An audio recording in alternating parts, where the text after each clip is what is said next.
5 fakta Kartini, antara mitos dan makna emansipasi Kartini. Sebuah nama yang sering kita eja di sekolah, di pidato, bahkan lomba busana. Tapi, apakah kita benar-benar mengenalnya? Atau hanya mengaguminya lewat sanggul dan rendah? Fakta 1, Kartini bukan pahlawan biasa, tapi juga bukan feminis ala barat. Banyak yang bilang, Kartini itu pelopor emansipasi. Tapi jangan salah tafsir, jangan pula terlalu ambisi.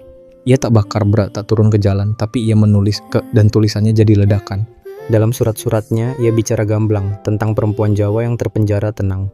Tapi ia juga tetap dalam adat dan norma, mencari ruang di tengah derita dan dogma. Jadi feminis, ya, tapi versi Kartini sendiri. Bukan salin barat mentah-mentah ke bumi pertiwi. Fakta 2, habis gelap terbitlah terang, bukan ditulis oleh Kartini. Kita semua tahu judulnya, penuh semangat membara. Tapi tahukah kamu, itu bukan kata-kata Kartini semata. Judul itu diberikan oleh J.H. Abendanon, Gubernemen Belanda yang jadi editor visioner nan sopan. Kartini hanya menulis surat panjang dan jujur tentang mimpi, kesedihan, dan pikiran yang luhur. Maka jangan kaget jika isi bukunya kadang rumit, karena ia disaring, dipotong, kadang dititipkan pesan putih.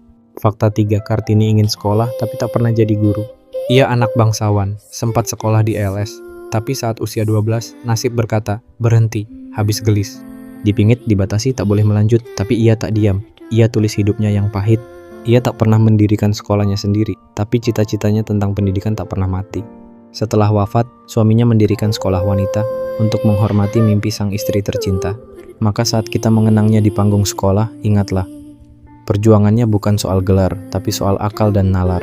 Fakta 4, Hari Kartini ditetapkan oleh Presiden Soekarno. Ini bukan tradisi zaman kolonial atau hasil rakyat bersuara, tapi keputusan politik dari sang bung besar negara. Tahun 1964, Soekarno tetapkan 21 April jadi hari nasional untuk mengenang Kartini, perempuan lokal yang visioner dan total. Tapi kenapa bukan Dewi Sartika atau Rohana Kudus juga?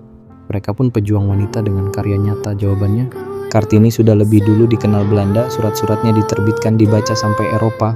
Dan dalam revolusi citra bangsa pasca penjajahan, Kartini jadi simbol yang cocok untuk angkat perlawanan dalam kelembutan.